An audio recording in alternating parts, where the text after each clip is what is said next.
कोई व्यक्ति है जो 10 गो उसको हमने गाना सुनाया या 10 गो कहानी सुनाया, वो याद कर लिया, वो लिखना नहीं जानता है, उसको हम अनपढ़ कहेंगे। लेकिन यही वैदिक काल में जब मंत्रों को लोग याद कर लेते थे, मंत्र गाना की तरह ही था, उसको गा गा कर याद कर लेते थे, रटा ऐसे नहीं जाता था, गा गा कर याद कर लिया जाता था। और उस समय लोग लिखना उखना कुछ नहीं जानते थे, फिर भी उन लोगों को विद्वान पढ़ा लिखा कहा जाता था। और आज भी हम उन लोगों को विद्वान कहते हैं, अनपढ़ नहीं कहते। तो क्या होता है, ओम भूर्भुवः स्वः तत्सवितुर्वरेण्यं भर्गो देवस्य धीयो न प्रचोदयात्। मुख से ब्राह्मण उत्पन्न हुए, बाजू से कौन क्षत्रिय, और जांघ से वैश्य, और इन तीनों की सेवा करने के लिए एक और वर्ण की उत्पत्ति हुई, जो कि पैरों से हुई है। उस वर्ण की उत्पत्ति हुई है, वो शूद्र कहा जाता था। हेलो दोस्तों, आज की जो ये वीडियो हम लोग की होने वाली है वो वैदिक काल के बारे में होने वाली है। इससे पहले हम लोग सिंधु घाटी सभ्यता के बारे में पढ़ लिए थे। अब सिंधु घाटी सभ्यता से ही इसका कनेक्शन है, इसका कनेक्शन सीधा सीधा, क्योंकि उसी क्षेत्र में ये भी उत्पन्न हुआ था। तो वैदिक काल, अब वैदिक काल और वैदिक सभ्यता में भी बच्चे कंफ्यूज हो जाते हैं, ये क्या है। वैदिक काल में जो सभ्यता उत्पन्न हुई उसको वैदिक सभ्यता कहते हैं, ठीक है। तो वैदिक काल का मुख्यतः समय माना जाता है 1500 ईसा पूर्व से लेकर 600 ईसा पूर्व तक। एक छोटा सा बात हम लोग को ध्यान रखना है, यहाँ पर एक छोटा सा बात समझाते हैं, इसको ध्यान रखिएगा, यहीं पर समझा देते हैं। जैसे सिंधु घाटी सभ्यता आप देखे होंगे, सिंधु घाटी सभ्यता का कितना तक था, 2400 ईसा पूर्व से माना गया था 1750 ईसा पूर्व, ठीक है।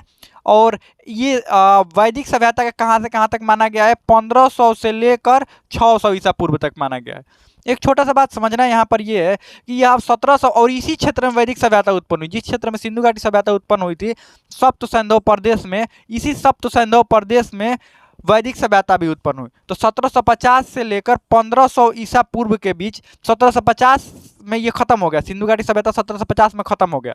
और 1500 ईसा पूर्व में कौन चालू हुआ, वैदिक सभ्यता। लेकिन 1750 में पूर्णतः सिंधु घाटी सभ्यता खत्म नहीं हुआ था, धीरे धीरे सिंधु घाटी सभ्यता खत्म हो रहा था। और ये वैदिक सभ्यता की शुरुआत 1750 के लगभग में ही चालू हो गई थी, लेकिन धीरे धीरे, और पूर्णतः उस क्षेत्र पर वैदिक सभ्यता के लोगों का कब्जा कब हो गया, 1500 ईसा पूर्व में। कब हो गया, 1500 से। इसीलिए वैदिक सभ्यता, तो बीच वाला जो समय है 250 ईसा पूर्व, जो 250 जो साल यहाँ पर है, इस साल को संक्रमण काल कहते हैं, जिसमें सिंधु घाटी सभ्यता के भी कुछ लोग थे और वैदिक सभ्यता के भी कुछ लोग थे, ठीक है। अब वैदिक काल को दो भागों में बांटते हैं, ऋग वैदिक काल और उत्तर वैदिक काल। ऋग वैदिक काल उस काल को कहते हैं, ऋग्वेद से जो कुछ भी जानकारियां मिली है, ठीक, उस काल को नाम रख दिया गया ऋग वैदिक काल। ऋग वैदिक से जो कुछ भी जानकारियां मिली, और इसके जानकारी का मुख्यतः जो स्रोत है, मुख्य जो स्रोत है, ठीक है, मुख्य जो स्रोत है वेद ही है। और कुछ कुछ आपको स्रोत पुरातात्विक स्रोत भी मिले हुए, लेकिन उन स्रोतों का उतना मायने नहीं है जितना कि वेदों, क्योंकि जितना भी इतिहास लिखा गया है वैदिक काल के बारे में, जो कुछ भी फैक्ट डाटा लिखा गया है, ये सब वेदों के आधार पर ही लिखा गया, मुख्यतः 4 वेदों के आधार पर। जो ऋग वैदिक काल के बारे में जितना कुछ भी आपको डाटा मिलेगा, ये सब ऋग वेद के आधार पर लिखे गए हैं। और उत्तर वैदिक काल के बारे में जितना कुछ भी जानकारी मिलेगा, बाकी 3 वेदों को के अनुसार ऋग वैदिक काल को लिखा गया है, सामवेद, यजुर्वेद और अथर्ववेद। क्योंकि इन वेदों की रचना मानी जाती है ऋग वैदिक काल में, और इसकी रचना जो ऋग वेद की मानी जाती है ऋग वैदिक काल में, इसको उत्तर वैदिक काल में, इसको पूर्व वैदिक काल भी कहते हैं। इसका समय कब से कब तक था, 1500 से लेकर 1000 ईसा पूर्व तक। और इनका समय कब तक था, 1000 ईसा पूर्व से लेकर 600 ईसा पूर्व तक, ठीक।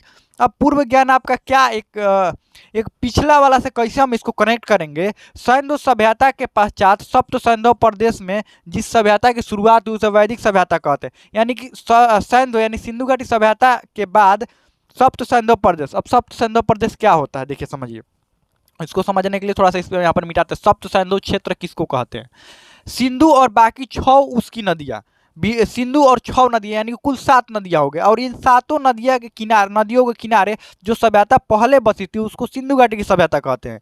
और बाकी उसके बाद जो आई 1500 ईसा पूर्व से जिस सभ्यता की शुरुआत हुई उसको वैदिक सभ्यता कहते हैं। और वो लोग भी इसी नदी के किनारे रहते थे, ठीक। लेकिन वो दोनों मेजर डिफरेंस यही था ना कि सिंधु घाटी की सभ्यता के जो लोग थे वो नगरों में रहते थे, और वही वैदिक सभ्यता के जो लोग थे वो झोपड़ी बनाकर रहते थे।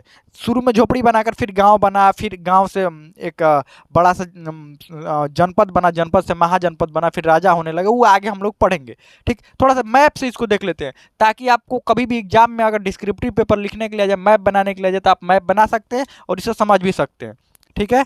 चलिए देखते हैं इसको।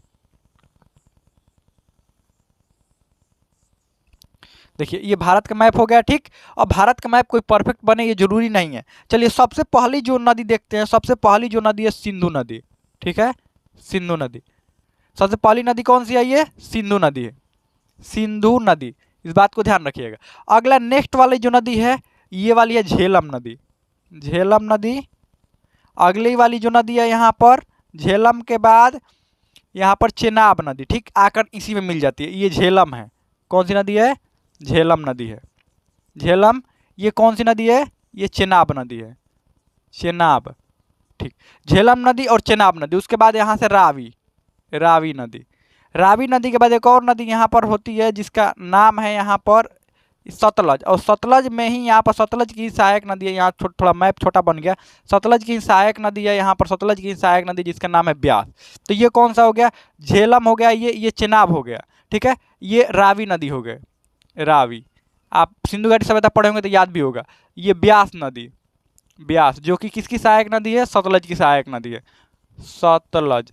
और सतलज किसकी सहायक नदी है? यहाँ पर आकर मिल जाती है यहाँ पर, और यहाँ के बाद ये सिंधु यहाँ पर आकर बाद ये सिंधु नदी में मिल जाती है। और एक और नदी थी जिसका नाम था सरस्वती नदी। ये सरस्वती नदी इधर प्रवाहित होती थी। तो यही क्षेत्र था, इसी क्षेत्र को सप्त सैंधव प्रदेश, यहाँ अफगानिस्तान तक के क्षेत्र को क्या कहते थे? सप्त सैंधव प्रदेश। प्रारंभ में जो ये वैदिक काल के लोग रह रहे थे ये अफगानिस्तान, पंजाब वाला क्षेत्र में और उत्तर प्रदेश के कुछ क्षेत्र में रहते थे। लेकिन धीरे धीरे ये अपना विस्तार करते गए और विस्तार करके पूरे भारत को आर्य पूरा भारत में विस्तृत हो गए।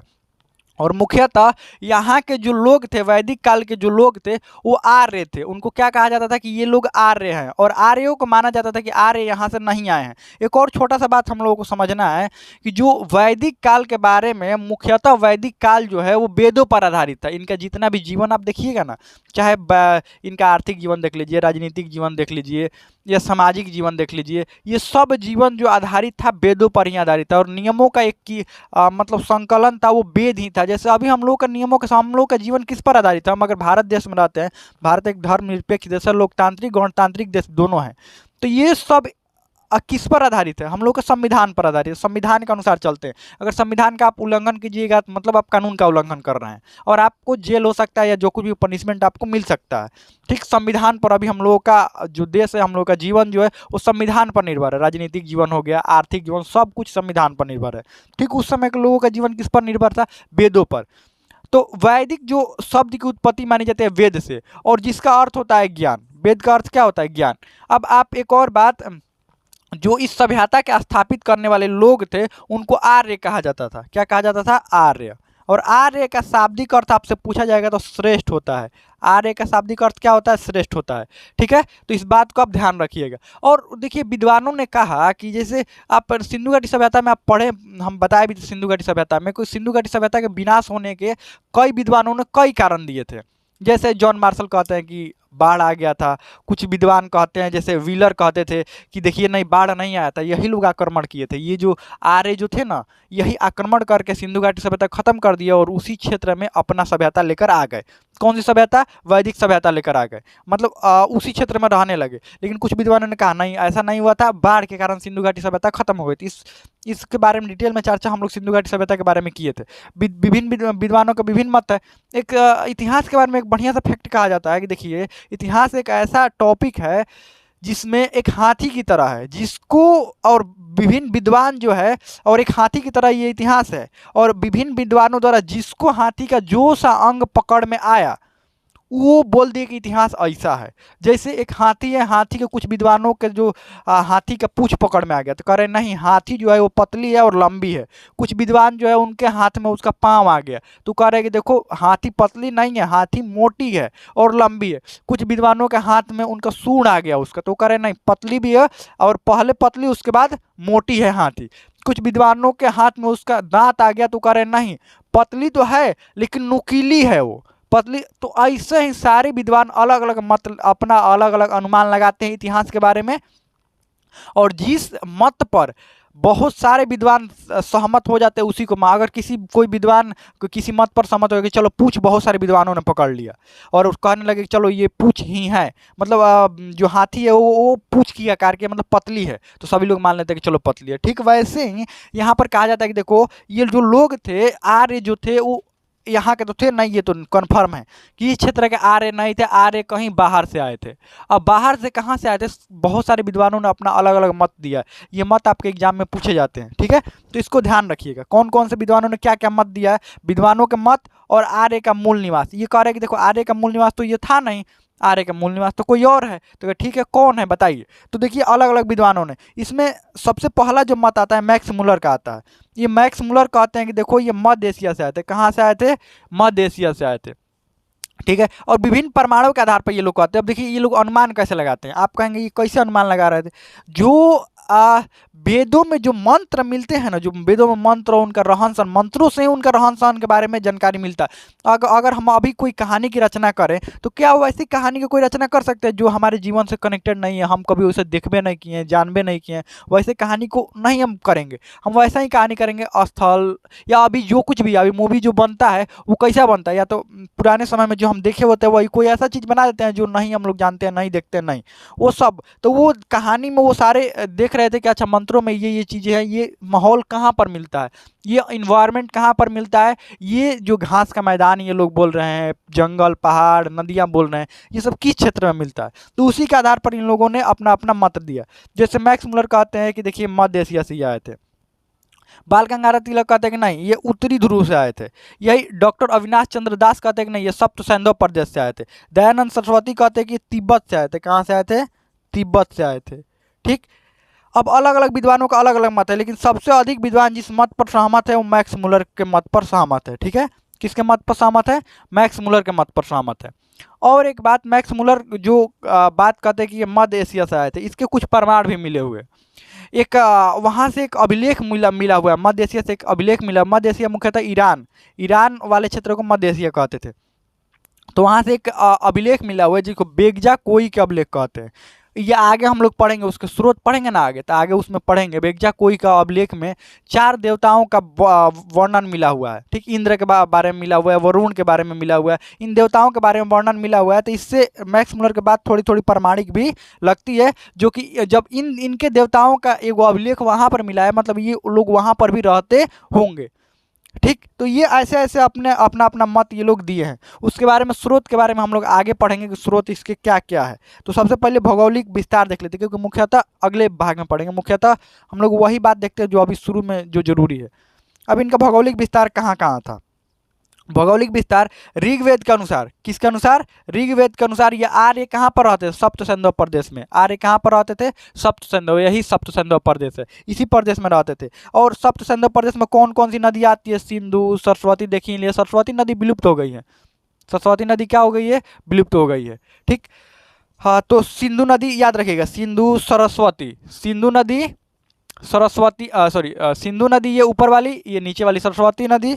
उसके बाद शत्रुदी, एक नदी का नाम मिला जो वेदों में ही नदी का नाम मिला था, जिस नदी का क्या नाम था, शत्रुदी। एक का विपाशा मिला नाम, एक का पारुषणी नाम मिला, विस्तता नाम मिला और आस्किनी नाम मिला।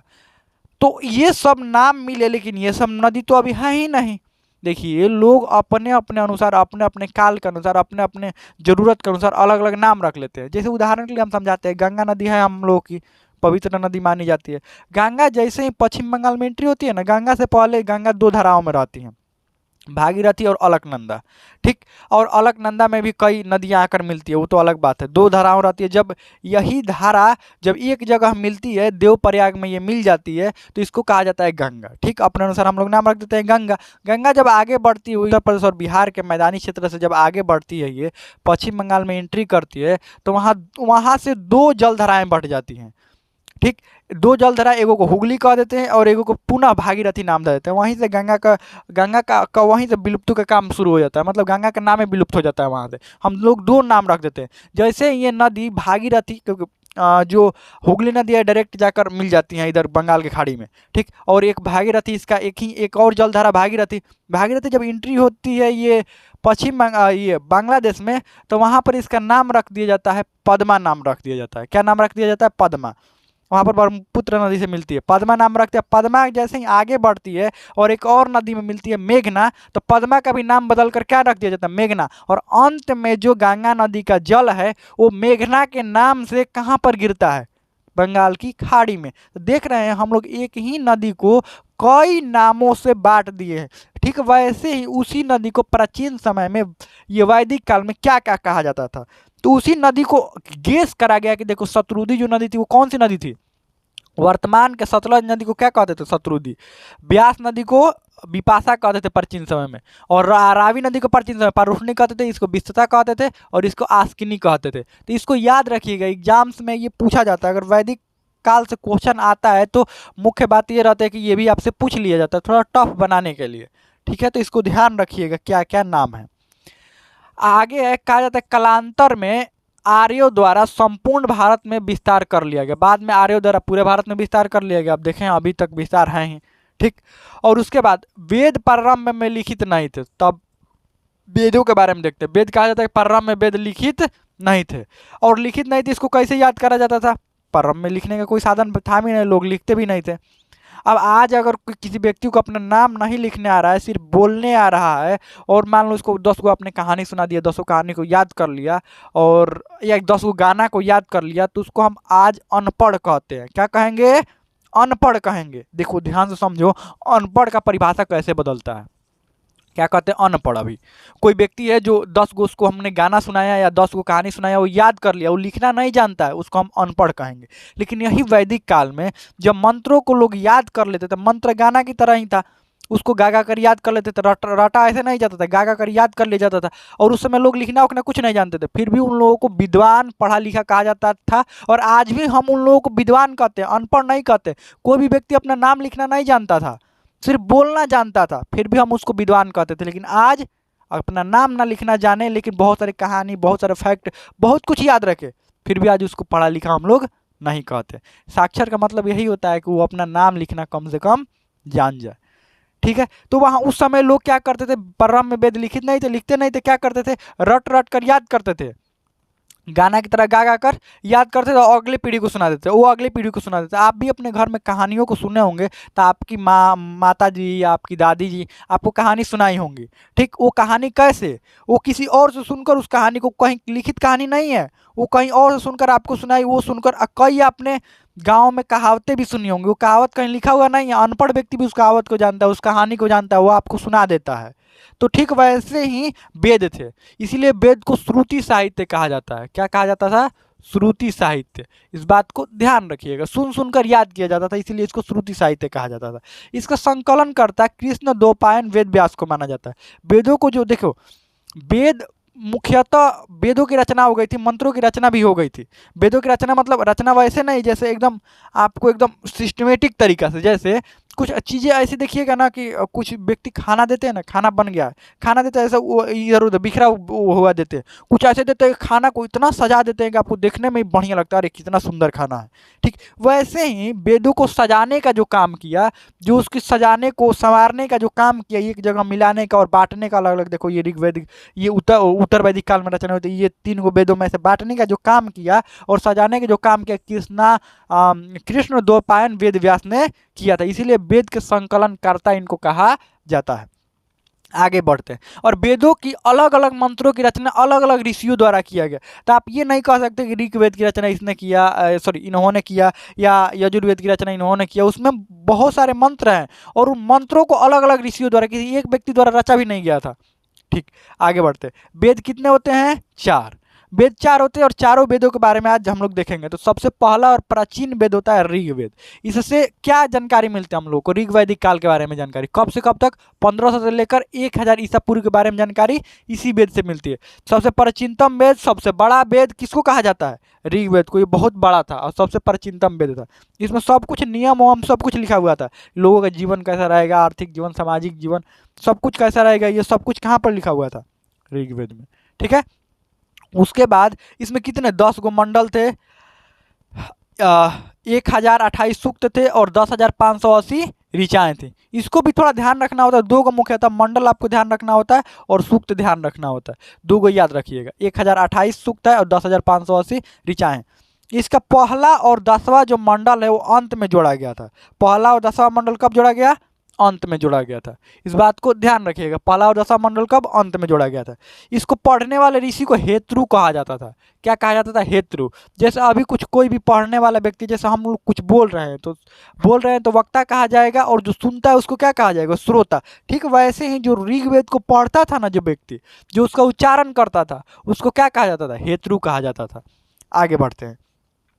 इसके तृतीय जो मंडल है, 10 मंडलों में जो तीसरा मंडल है, उसमें गायत्री मंत्र है। गायत्री मंत्र कौन सा मंत्र होता है? ये किसके लिए होता है? ये होता है सूर्य की उपासना के लिए। गायत्री मंत्र क्या होता है? ओम भूर्भुवस्वः तत्सवितुर्वरेण्यं भर्गो देवस्य धियो न प्रचोदयात्। ये गायत्री मंत्र है। तो ये गायत्री मंत्र कहाँ का है? ये गायत्री मंत्र है ऋग्वेद के तृतीय मंडल में। इस गायत्री मंत्र का वर्णन किया गया। ठीक, ऋग्वेद का 7वां मंडल इंपॉर्टेंट है। देखिए ये सारे मंडल इंपॉर्टेंट है, इसीलिए ये आपसे पूछा जाता है, इसीलिए पढ़ाया जा रहा है। अगर और भी कुछ पूछा जाता है आपसे तो वो भी पढ़ाया जाता, लेकिन यही सब पूछा जाता है। 7वां मंडल में दशराग युद्ध के बारे में वर्णन है। दशराग युद्ध क्या था? राजा भरत द्वारा जो लड़ा गया था। जैसे भारत का नाम भारत की, वह कई मत है कि भारत का नाम भारत के, उसमें एक वर्णन ये भी है कि राजा भरत के नाम पर ही भारत का नाम पड़ा है। ठीक, और भी कई मत है, अलग अलग विद्वानों का अलग अलग मत है। उसी में एक दशराग युद्ध हुआ था। अब ये दशराग युद्ध हुआ था, ये रावी नदी के तट पर हुआ था। दशराग युद्ध, एक तरफ एक राजा भरत थे जो कि आ रहे थे, और एक तरफ और 10 राजा थे। कुल 11 राजा हो गए। एक तरफ कुल देखिए, ये युद्ध के 2 पाला था। एक तरफ एक राजा थे जिसका नाम था क्या था? भरत। ठीक है, भरत नाम था, दिखाई दे रहा है। और एक तरफ 10 राजा थे, और ये भरत आ रहे थे। क्या थे? आ रहे थे। और ये किस नदी के तट पर हो रहा था? ये रावी नदी के तट पर, जिसको हम अभी रावी नदी को परुष्णी नदी भी कहते हैं। इस नदी के तट पर हुआ था। इस 10 में 5 गो आर्य राजा थे और 5 गो अनार्य राजा थे। और अंत में जीत किसको हुई? 10 राजा एक तरफ और एक राजा एक तरफ, और जीत हो गई अंतिम में भारत की। किसकी हो गई? भारत की। तो वही दशराग युद्ध के बारे में वर्णन यही 7वां मंडल में है। आगे बढ़ते हैं। ये घटना उसी समय की है, इसके बीच की घटना है ये, ध्यान रखिएगा इस बात को। आगे 9वां मंडल। 9वां मंडल क्या था? 9वां मंडल में क्या है? सोम देवता के बारे में वर्णन है इसमें। किसके बारे में? सोम देवता के। कई बार क्वेश्चन पूछा गया। 9वां मंडल आपसे तीसरा मंडल। 7वां मंडल बहुत कम पूछा जाता है, लेकिन 9वां मंडल तीसरा मंडल सबसे अधिक पूछा जाता है। 10वां मंडल के बारे में, 10वां मंडल में वर्ण व्यवस्था के बारे में वर्णन है। सामाजिक स्थिति, और सामाजिक स्थिति में ही वर्ण व्यवस्था के बारे में वर्णन है। वर्ण व्यवस्था क्या? 4 वर्णों में। आपको पता है कि हम लोग का समाज 4 वर्णों में बटा हुआ है। कौन कौन सा वर्ण में बटा हुआ है? अब वर्तमान में तो नहीं, उस समय बटा हुआ था। भारत का जो समाज था 4 वर्णों में बटा हुआ था। ब्राह्मण, क्षत्रिय, वैश्य और शूद्र। ठीक, ये 4 वर्णों में बटा हुआ था। और ये भी कहा जाता था कि देखो ये व्यक्ति जो है ब्रह्मा के कहाँ कौन कौन से शरीर के हिस्सा से उत्पन्न हुए हैं। कहा जाता था कि देखिए क्या कहा जाता था कि मुख से ब्राह्मण उत्पन्न हुए, बाजू से कौन? क्षत्रिय, और जांग से वैश्य, और इन तीनों के सेवा करने के लिए एक और वर्ण की उत्पत्ति हुई जो कि पैरों से हुई है। उस वर्ण की उत्पत्ति हुई है, वो शूद्र कहा जाता था। ठीक, तो ये वर्णों की ऐसी व्याख्या की गई थी। आगे बढ़ते हैं। ये ऋग्वेद के बारे में इतना समझ लिए, इतना ऋग्वेद में वर्णन है। इतना ही ऋग्वेद से क्वेश्चन पूछा जाता है। अब एक और, हाँ, ऋग्वेद की कुछ ब्राह्मण ग्रंथ के बारे में और थोड़ी उपनिषदों के बारे में पूछा जाता है। उसको अलग से चार्ट बनाकर हम लोग देख लेंगे। आगे बढ़ते हैं। यजुर्वेद। ठीक है, यजुर्वेद के बारे में देख लेते हैं। यजुर्वेद मुख्यतः इसमें यज्ञ की विधियों का वर्णन है। यजुर्वेद में किसमें? यज्ञ से यजुर याद रखिएगा। यजुर्वेद में यज्ञ की विधियों का वर्णन है, और ये दोनों में रचित है। गद्य और पद्य दोनों में रचना किया गया है ऋग्वेद का। इसके 2 भाग है, शुक्ल यजुर्वेद, कृष्ण यजुर्वेद। ये 2 को भाग याद रखिएगा। ये क्वेश्चन रिसेंट में पूछने का अभी ट्रेंड चालू हो गया है, शुक्ल और यजुर्वेद के भी 2 भागों में। क्योंकि एक ही सवाल कितना बार ये लोग पूछेंगे, तो अंदर से थोड़ा पूछ रहे हैं। शुक्ल यजुर्वेद और कृष्ण यजुर्वेद किसका भाग है? ये यजुर्वेद का। इसके उच्चारण करता, जैसे इसके उच्चारण करता हेतु कहा जाता था, इसके उच्चारण करता को क्या कहा जाता है? अर्धायु कहा जाता है। सारे वेदों को अलग अलग उच्चारण करता होते थे। तो हमें लगता है कि इतना कुछ समझ में आ गया होगा। अगर स्क्रीनशॉट आप लेना चाहते हो स्क्रीनशॉट ले सकते हैं, और बाकी आगे हम लोग इसके आगे हम लोग अगले भाग में इसके आगे के क्लासेस को हम लोग पढ़ेंगे।